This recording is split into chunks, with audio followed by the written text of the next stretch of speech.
કાકા સરિયા કા એ કોઈ નિરખીજો નિસ્વરૂપ મઢીમાં આવી ના છે અવધું. આ મઢીમાં બેઠો ને એની વાત કરે. આને મઢી કીધી. કયા મઢી?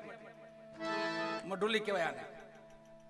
બહાર તો આપણે બાપાની મઢુલીઓ બનાવીશ, પણ આ મઢુલીનું ધ્યાન રાખજો. અમે બાપો બેઠો છે. આને મઢી કીધી છે. કોઈ નિરખીજો નિસ્વરૂપ મઢીમાં આવી ના છે. એમાં મહાપુરુષોની વાતો કરી જો સવા ભાઈ. શું કીધું? રંકા વંકા કેવળ કુબા, પાંચમી મીરાબાઈ, દત્ત કબીર ગોરખ ભરતરી, જેને એહી મૂર્ત ઓળખાય, જૂની મૂર્ત જે બધાય તત્વમાં બિરાજે, બધાયમાં બિરાજે, ઈ મૂર્તિની વાત. રંકા વંકાની ભક્તિ સાંભળી તમે? રંકા બંકા બે બ્રાહ્મણ હતા અને પંઢરપુરના હતા. બે દંપતી હતા, બે માણસ હતા, પણ મજૂરી કરી અને આશ્રમનો ધર્મ લાવે, આવા ભજનિયા કરે. મજૂરી કરીને કોઈ માથે નહીં. જેમાં કાંઈ મળે એમાં સંતોની સેવા કરે, મજૂરી કરે. લાકડાના ભારાની મજૂરી કરે. કાંઈ ભારા કાપી આવે, વેચી આવે, એનું કાંઈ જે આવે ને એનું હરિભજન, સત્સંગ, સંત દર્શન, એવું બધું પોતે જીવન એનું પોતાનું. પણ પારકું કોઈનું અડે નહીં બાપુ. ઈ જ ગામમાં નામદેવજી રે, નામદેવજી ભગવાનને હવે વેણે વાતો કરે. એ નામદેવજી એક દી દ્વારકા ગયા થાળ ધરવા ભગવાનને. તો ઠાકને થાળ ધર્યો, ભગવાન જઈમાં. નામદેવજી થાળ ધરવા જાતા ને દ્વારકા દર પૂનમે, થાળ મૂકે, પડદો આડો કરે, પાછો પડદો લે, થાળમાં જય સિયારામ કાંઈ ન હોય. આમ ભગવાન જમતા. એ નામદેવજી ભગવાનને પડદેથી વાતો કરી, પ્રભુ આ મારા ગામમાં પંઢરપુરમાં બે દંપતી છે, રંકા બંકા, આપ તો ઓળખતા આવ્યો ને, તમારું ભજન કરે છે.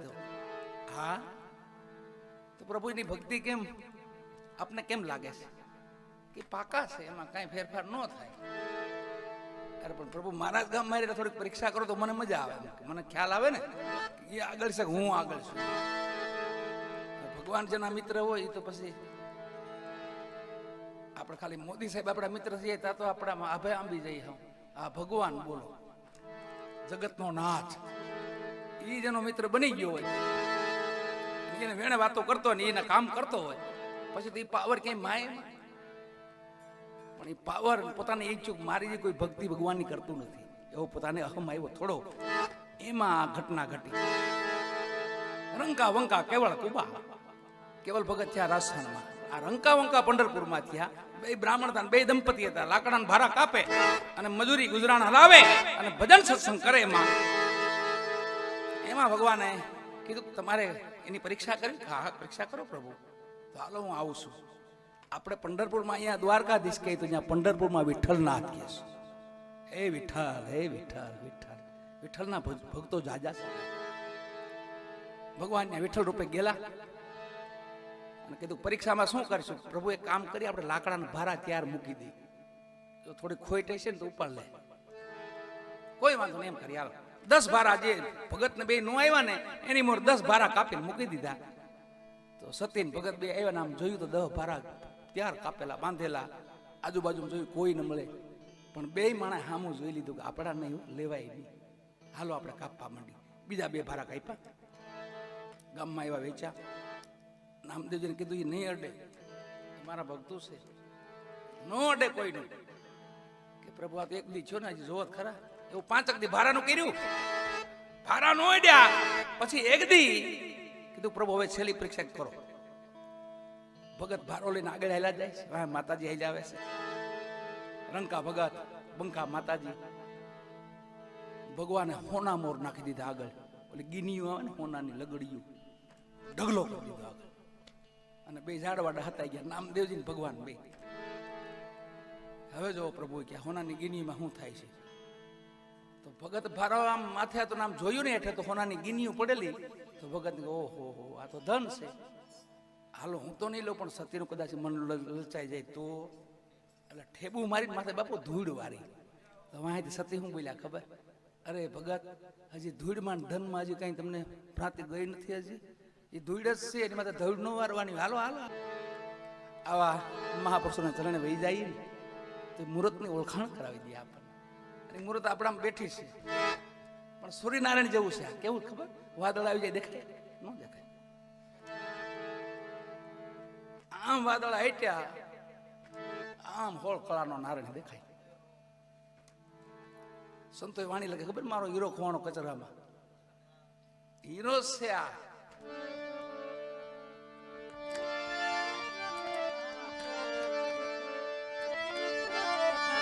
આમાં બિરાજે હીરો છે એટલે તમારે મેં કીધું કાચના મોતીડા, પણ મારે તો હીરા કરીને માનવા. કર્મ વાળા છે, પાપ વાળા, ભલે ગુનાવાળા હોય, પણ જગ્યામાં કોઈ આવે ને તો કોઈ દી સાધુ મહાપુરુષો કોઈ દી ને જકારો ન આપે. ખોટા ભલે ના હોય, ખોટા સિક્કા હોય, પણ મહાપુરુષોની એવી ધારણા છે, આજે ખોટા છે કાલ કદાચ સાચા થઈ જાય તો. આજે ખોટા છે ખબર પડી જાય કે આમ નો હલાય તો સાચા થઈ જાય.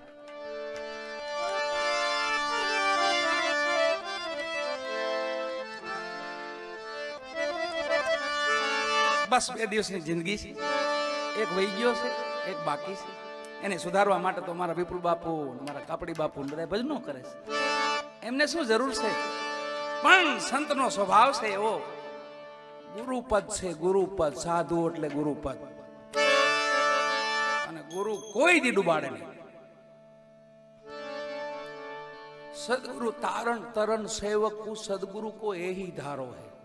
એનો ધારો છે, એમાં ફેરફાર ન થાય કોઈ દી. હા, રસ્તો વિકટ બતાવે, રસ્તો તમને વિકટ બતાવી જાય, તમારે કદાચ અઘરું પડે પણ સેલે હળવું થઈ જાય. એક ભાઈ હતા તો એને 99 ખૂન કર્યા. 99 સેલા મૂંઝાણો બાપુ પાસે. ઓહો, કાય મુઠીને મારવું, કાય મુઠીને મારવું, કાય થાય ગયો.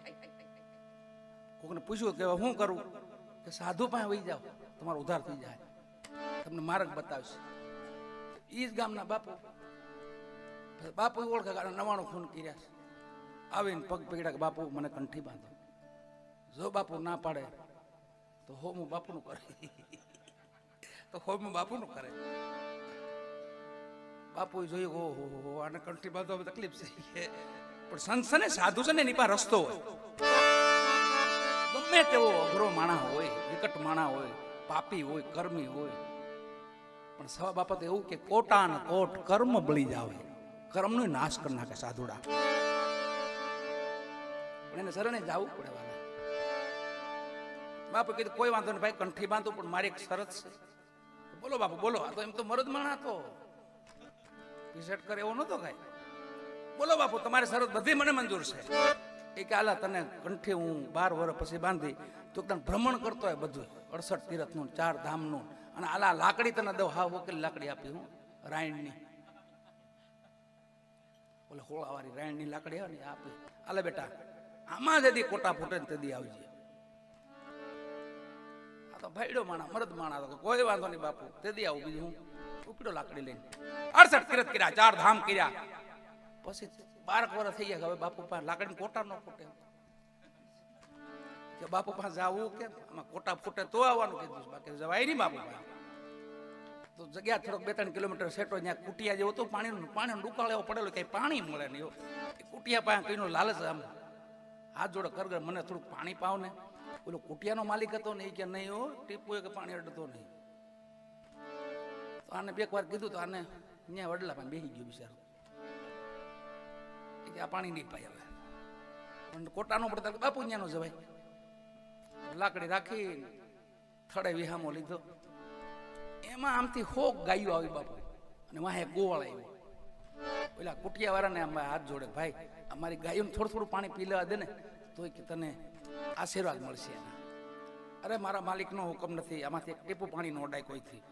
એ બે ધૈડ કરતા હતા ને એમાં 100 ગાયો ઉભેલી. આ પીળો પીળો જોવે, એ કે મારો દીકરો મને તો નથી દીધું કાંઈ નહીં, પણ ગાયું ને નથી પાતો. એ કે એવું લાકડી હતી ને બાપુ પાસે, પાછો ગયો જ.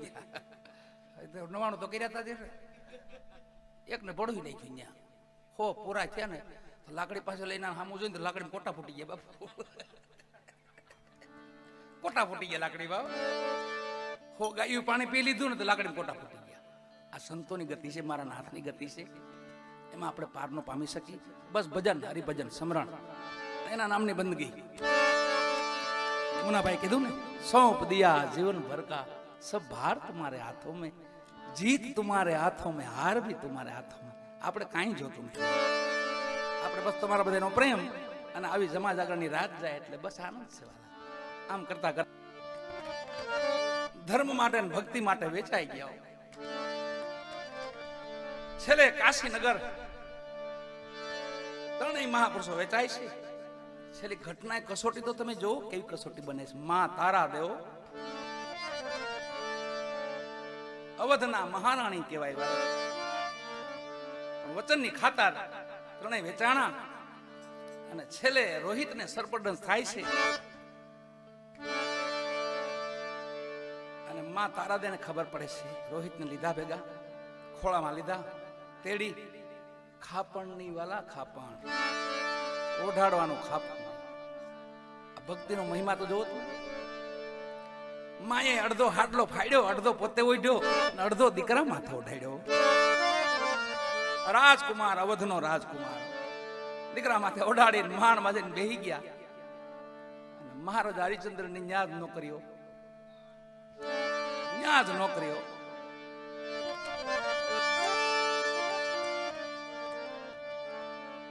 અને આવ્યા મહારાજા હરિચંદ્ર.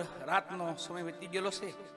વીજળીના ચમકારા થાય છે. માનો થોડો થોડો અણહાર દેખાય છે.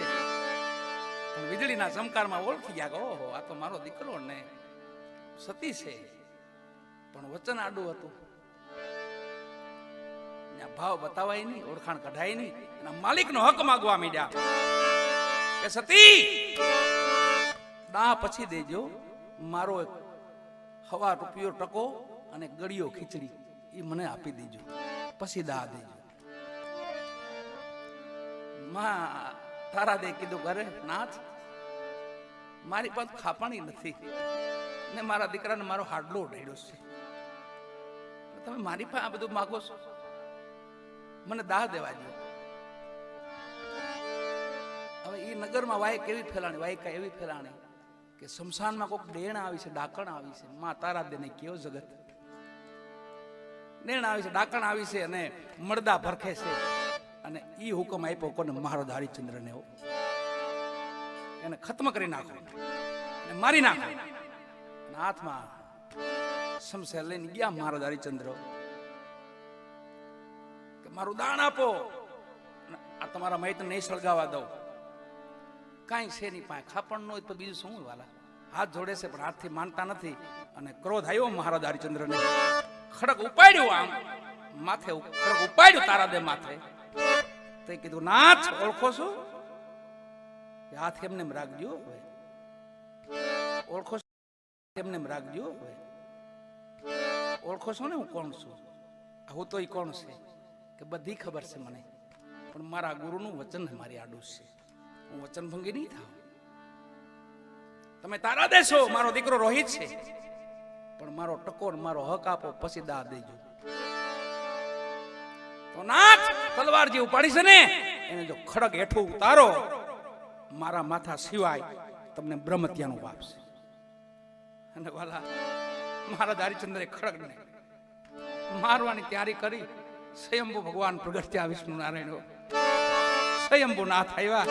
બે હાથ જોડ્યા, વિશ્વામિત્રજી પ્રગટ થઈ ગયા. આમાં ભંગી નહોતા, યમરાજ હતા. ત્યાં વેચાણા હતા. આ બધા દેવો કસોટી કરતા હતા. એ મહારાજા હરિચંદ્ર